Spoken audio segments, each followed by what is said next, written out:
तो इस सभा में आए सभी लोगों, छोट बड़ माई बहन, सबका आभार हम प्रकट करना चाहेंगे कि आपने आज आदिवासी एकता का परिचय दिया है, चट्टानी एकता का परिचय दिया है, और ये एकता ही आदिवासी का मूल लक्षण है। आप इतिहास के पन्नों में जाइएगा तो जितने भी तरह के आंदोलन हुए हैं सब एकता के बल पे हुए हैं। अंग्रेज आए, गोला बारूद तोप लेके आए, हमारे पूर्वजों के पास क्या था? सिर्फ एकता। क्या तीर धनुष भाला बलछा से लड़ा जा सकता था? नहीं, लेकिन ये एकता ही ऐसी थी जो धरती आबा बिरसा मुंडा के उल्लंघन को सफल बनाया और आज सीएनटी आपके सामने है। तो इसीलिए इस एकता को बनाए रखना है, और जब जब इस तरह का अतिक्रमण हो, दुश्मन साजिश करे, तो उसे मिटाना भी है। मैं अपने बातों को दूसरी ओर ले जाना चाहूंगा। जो इस मुनर पहाड़ में एक अहम हिस्सा दिखाई दे रहा है, मुद्दा जो है कि तमाम हमारे आदिवासी भाई बहन बोल रहे हैं कि सरना सनातन एक है। क्या है? सरना सनातन एक है। सनातन मतलब समझते हैं आप लोग? हाँ। सनातन मतलब हिंदू विचारधारा, हिंदू पंथ के लोग। तो क्या सरना सनातन एक है? नहीं। जोर से आवाज नहीं आ रही है। सरना सनातन एक है? नहीं। बेशक यही जज्बा अपने दिल में रखिए, दिमाग में रखिए, अपने बच्चों को सिखाइए, ताकि वो जय श्री राम और बजरंग बली का नारा घर में ना लगाए, बहु बेटिया कलश यात्रा में ना जाए। ये दिमाग में रखना होगा। जिस दिन ये आपके दिमाग में आ गया, समझिए उस दिन से आदिवासी एकता जिंदाबाद हो जाएगा। अब यहाँ पे मैं एक स्लोगन रखना चाहूंगा उन लोगों के लिए जिनको लगता है कि मैं सरना सनातन एक है, मैं हिंदू हूँ। भाई आप अपने घर में कुछ भी हो, रंगा सियार हो, शेर हो, भालू हो, चाहे लोमड़ी हो, हम लोग को मतलब नहीं है, समाज को लोगों को मतलब नहीं है। तुम अपने घर में रहो और बेशक रहो, लेकिन पूरे समाज को बरगलाने का काम नहीं करो। समाज इस चीजों को समझता है। मैं उन लोगों के लिए बोलना चाहूंगा कि जिनको खुद का इतिहास नहीं पता, जिनको खुद का इतिहास नहीं पता, वो हमें इतिहास पढ़ाने चले हैं। बड़ा बेगैरत है वो मेरा भाई, मेरा बड़ा बेगैरत है भाई मेरा, जो सरना सनातन एक और खुद को हिंदू बता रहे हैं। ऐसा नहीं होता है। सरना अलग है, सनातन अलग है। सरना आदिवासी है, प्रकृति पूजक है। और मैं युवाओं से अपील करना चाहूंगा और युवतियों से खासकर अपील करना चाहूंगा कि सोशल मीडिया से बाहर निकलिए, रील बनाने से बाहर निकलिए और अपने अतीत को जानिए, अपने इतिहास को जानिए, तब जाके आप युद्ध लड़ सकते हैं। नहीं तो ठुमके लगाने से हमारी जुतियां कहां तक जाइएगा? हर जगह शोषण है। तो किताब खोलिए, इतिहास पढ़िए, गूगल पे सर्च मारिए, ये महाराजा मंदरा मुंडा कौन था, ये मुनर पहाड़ का इतिहास क्या है। आज हमको बताना पड़ता है, हमारे अगुवाओं को बताना पड़ रहा है, तो उसको जानिए।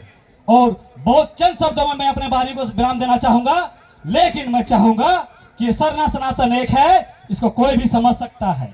पहला बात, कोई भी धर्म होता है उसका संचालन का कोई पद्धति होता है। हिंदू में जाइए, वेद पुराण के द्वारा वो सोसाइटी संचालित होता है। मुस्लिम में जाइए, कुरान के द्वारा वो संचालित होता है। ईसाई में जाइए, वो बाइबिल के द्वारा संचालित होता है। लेकिन आदिवासी का कोई धर्म ग्रंथ है क्या? नहीं है क्या? नहीं। तो भैया कैसे सरना सनातन एक हो गया? स्पष्ट है कि नहीं है? हर एक धर्म में एक धार्मिक अगुवा होता है, राष्ट्रीय अंतर्राष्ट्रीय अगुवा होता है हर धर्म में। क्या आदिवासियों का कोई धर्म अगुवा है? नहीं है। आपका हिंदुओं में 16 संस्कार होता है, क्या आदिवासियों में 16 संस्कार है? नहीं है। मोटा मोटी 4 से 5 संस्कार है जब आदमी जन्म लेता है और मरता है, लेकिन हिंदुओं में 16 संस्कार है। अंतिम संस्कार जब हम लोग शमशान में उसको जलाते हैं। तो कैसे कह दिया कि सरना सनातन एक है? भैया हमारा आदमी जब मरता है उसको हम लोग दक्षिण की ओर मुड़ी करके गाड़ते हैं, हिंदू लोग उत्तर की ओर गाड़ता है। तो कैसे एक है? आगमन काल में भी देखिए तो इनका आगमन हमारे बाद हुआ है। 4000 साल पहले हड़प्पा संस्कृति जब कगार में थी, विनाश के कगार में थी, तब इनका हुआ है और हम पहले से आते हैं। तो भाई कैसे सरना सनातन एक है? इस तरह का बहुत सारी उदाहरण है। उसके लिए बहुत ज्यादा पढ़ने की जरूरत नहीं है, उसके लिए आपको मंथन करने की जरूरत है। वो कैसे वो आदमी समझ सकता है जी सरना सनातन एक नहीं है? समझ सकता है कि नहीं? हाँ तो फिर क्यों बरगला रहा है दूसरा कोई? इसीलिए और पढ़े लिखे जो साथी, दुनिया भर का जजमेंट अभी 2011 में जजमेंट आया है कि भारत का 8% आबादी ही भारत का मूलवासी है। 8% आबादी कौन है? हम आदिवासी है। हम इस देश का मालिक है। वो 8%, 92% जो लोग हैं वो दीकू लोग बाहर से आया हुआ है। तो फिर सरना सनातन कैसे हुआ? तो बहुत सारे एग्जाम्पल है जिसके थ्रू हम जान सकते हैं कि सरना सनातन एक है। इसलिए ज्यादा बरगलाने की जरूरत नहीं, गड़बड़ाने की जरूरत नहीं है। हम आदिवासी है, प्रकृति पूजक है। हम लोग मूर्ति नहीं पूजते हैं। हम लोग नास्तिक है ना आस्तिक है, हम वास्तविक है। जो दिखता है, सूरज दिखता है, पृथ्वी दिखता है, नदी नाला ढोला दिखता है, इसका हम लोग पूजा करते हैं। हम आदिवासी है।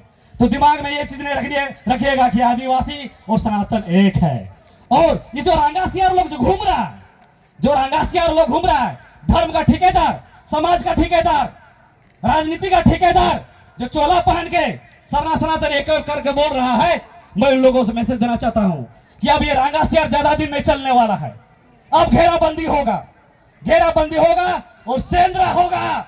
इसलिए आपको आगाह किया जाता है कि अभी भी वक्त है, संभल जाओ, संभल जाओ, नहीं तो फिर मारे जाओगे, कोई नहीं बचाएगा। बस इन्हीं शब्दों के साथ, क्योंकि समय कम है, हर चीज को एक ही मंच में नहीं बोला जा सकता है। अब मैं चाहता हूं कि जो भी अगला वक्ता है उनको मौका दिया जाए। जोहार। मैं दिनेश मुंडा